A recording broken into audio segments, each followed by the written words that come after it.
बच्चों, welcome to my channel Verma study 2020 बुकलाना। मैं यूपी बोर्ड के छात्र छात्राओं के लिए क्लास 12th का इकोनॉमिक्स हिंदी माध्यम से मैं फुल कोर्स कराऊंगा। यदि आप फुल कोर्स करना चाहते हैं तो मेरे चैनल को सब्सक्राइब कीजिए और बेल आइकन को प्रेस करना ना भूलें, ताकि जो भी वीडियो मैं अपलोड करूं उसका नोटिफिकेशन आपको सबसे पहले मिल सके। प्यारे बच्चों, माइक्रो इकोनॉमिक्स जिसे हम व्यष्टि अर्थशास्त्र भी कहते हैं, इसमें चैप्टर 4 चल रहा है। चैप्टर 4 में सप्लाई चल रहा है। आज हम लोग पढ़ेंगे, इसमें जो है पिछले वीडियो में हम लोगों ने पढ़ा था कि पूर्ति की मात्रा में परिवर्तन और पूर्ति में परिवर्तन, जिसमें पूर्ति में विस्तार और पूर्ति में वृद्धि। आज हम लोग अंतर पढ़ेंगे। पूर्ति में संकुचन, पूर्ति में कमी पढ़ेंगे।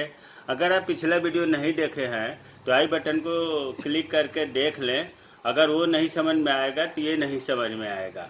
प्यारे बच्चों, फिर एक बार थोड़ा सा शार्ट में बता दूं कि परिवर्तन जो है दो प्रकार का होता है, पूर्ति की मात्रा में परिवर्तन और पूर्ति में परिवर्तन।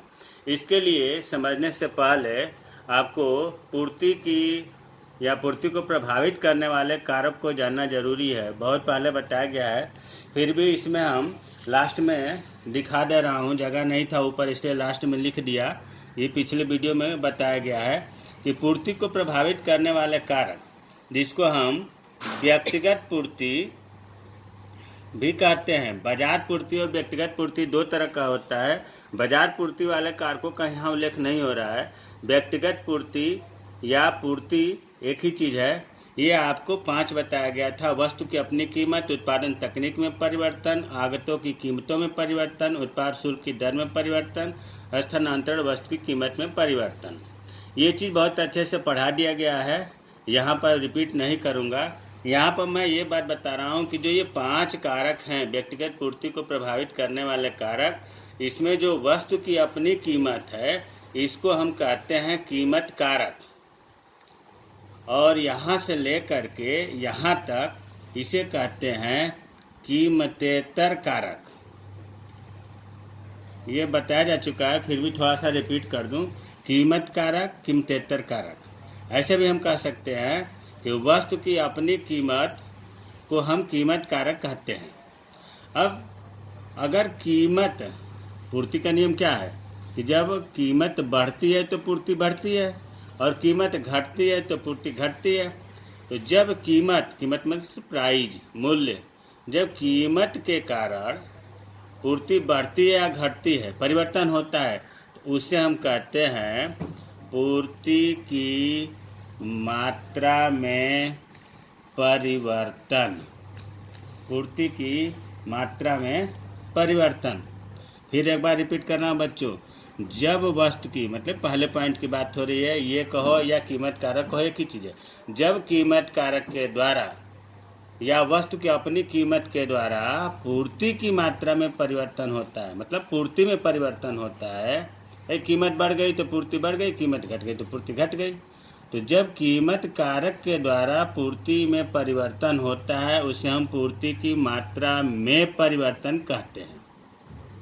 पूर्ति की मात्रा में परिवर्तन दो तरह का होता है, बताया गया है। पूर्ति का विस्तार और दूसरा बताया गया है पूर्ति का संकुचन। अब जो दूसरा, तीसरा, चौथा, पांचवा है, जिन्हें हम कीमतेतर कारक कहते हैं, अगर कीमतेतर कारकों के कारण परिवर्तन होता है पूर्ति में, तो उसे हम कहते हैं पूर्ति में परिवर्तन या पूर्ति का परिवर्तन। जब कीमतेतर कारकों के कारण परिवर्तन होता है, अरे ये 4 पॉइंट इनमें बढ़ जाए या घट जाए, तो पूर्ति बढ़े या घटे, तो उसे हम कहते हैं पूर्ति में परिवर्तन। देखो, इसमें मात्रा लगा है, इसमें मात्रा नहीं लगा है। यह दो तरह का होता है, आपको बताया गया है। पूर्ति में वृद्धि और पूर्ति में कमी। अब ये चीज़ें पहले बताया गया था, फिर भी आज हम याद करा दिए। अब अंतर देखो, 3 क्वेश्चन बन सकता है। पूर्ति की मात्रा में और पूर्ति में परिवर्तन करें, या पूछ सकता है पूर्ति का विस्तार और पूर्ति में वृद्धि में अंतर करें, पूर्ति का संकुचन और पूर्ति में कमी में अंतर करें। तो आज हम जो है इन तीनों अंतरों को ही पढ़ेंगे। सबसे पहले पूर्ति में विस्तार और पूर्ति में वृद्धि। अभी हमने बताया है कि विस्तार और संकुचन कीमत कारक के द्वारा होता है, ये ध्यान रखना है। तो इसकी परिभाषा पहले लिख देंगे। इससे पहले कल वाले वीडियो में मैंने बताया भी था। परिभाषा क्या है? अन्य बातें समान रहने पर, अन्य बातें मतलब कीमतेतर कारक समान रहना चाहिए, स्थिर रहना चाहिए। जब किसी वस्तु की कीमत में, पहला पॉइंट की बात हो रही है कि वस्तु की अपनी कीमत, वस्तु की कीमत में वृद्धि होने से उसकी पूर्ति बढ़ जाती है। जब पूर्ति में वृद्धि होगी तो उसकी क्या होगा? कीमत में वृद्धि होगी तो उसकी पूर्ति बढ़ जाएगी। तो जब पूर्ति बढ़ती है तो इसे कहते हैं पूर्ति का विस्तार। प्यारे बच्चों, फिर रटा दे रहा हूँ, याद कर लो कि जब कीमत कारक के द्वारा पूर्ति बढ़ती है तो इसे पूर्ति विस्तार कहते हैं। इसका ठीक उल्टा, पूर्ति में वृद्धि, ये वृद्धि हो रहा है, वस्तु की कीमत स्थिर रहेगी। पहला पॉइंट कीमत कारक स्थिर रहेगा। उसके बाद जो कीमतेतर कारक है, जब कीमतेतर कारकों में परिवर्तन होने से पूर्ति बढ़ जाती है तो इसे पूर्ति की वृद्धि कहते हैं। हमें उम्मीद है कि पिछला वीडियो देखे होंगे तो ये चीज़ एकदम क्लियर होती जा रही होगी। ये हो गया कीमत कारक के द्वारा पूर्ति बढ़ रही है, ये कीमतेतर कारकों के कारण पूर्ति बढ़ रही है। दूसरा है पूर्ति में विस्तार में, इसका कारण क्या है? कीमत में वृद्धि होना, कीमत कारक।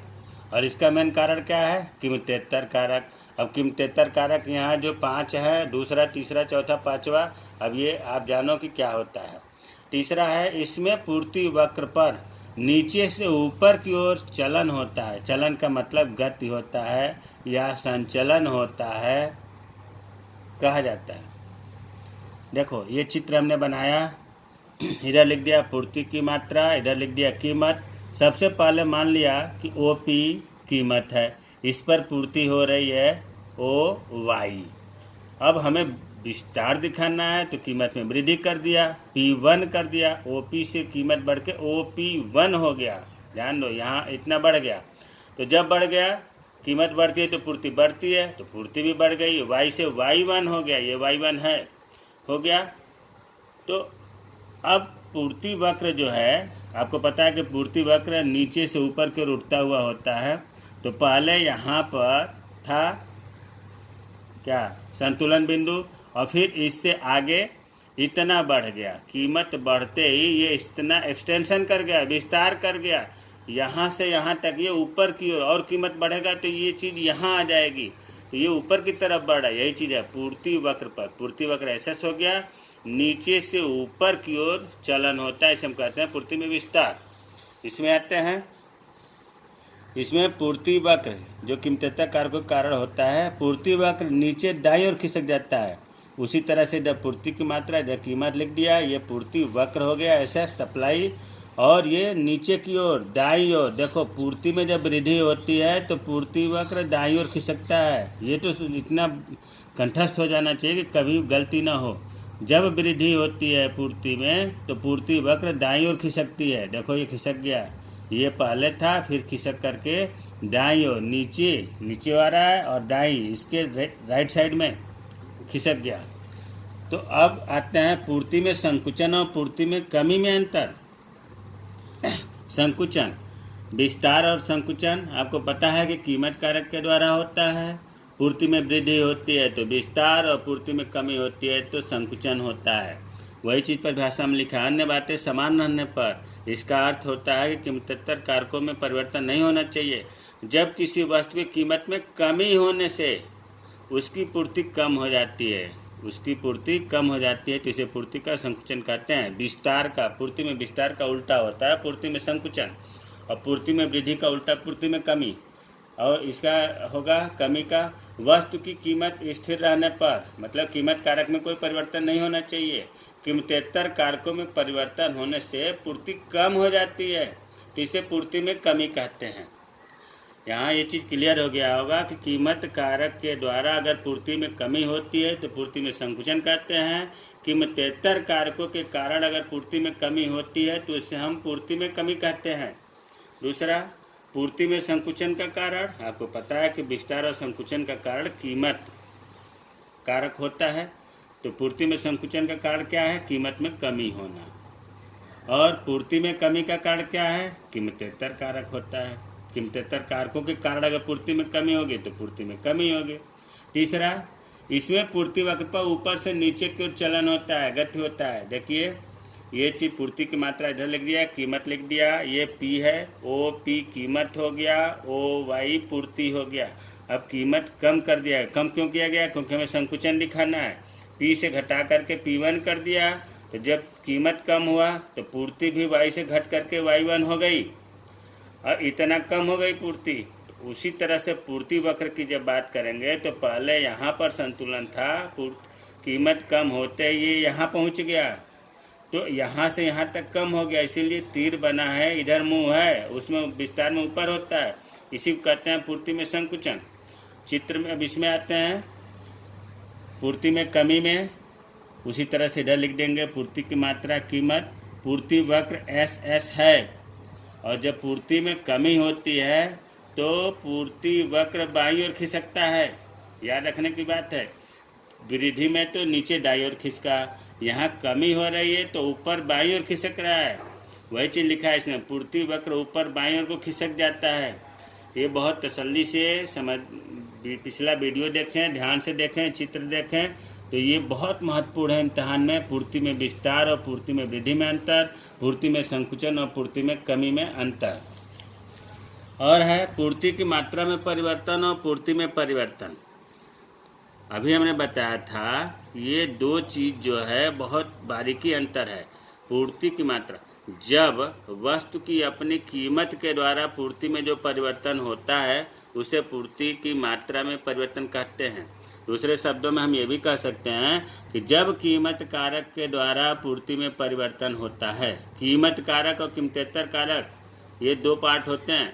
जब कीमत कारक के द्वारा पूर्ति में परिवर्तन होता है तो उसे पूर्ति की मात्रा में परिवर्तन कहते हैं, और जब कीमतेतर कारकों के कारण पूर्ति में परिवर्तन होता है, कीमतेतर ध्यान रखना है, ये कीमत कारक था, ये कीमतेतर कारक है।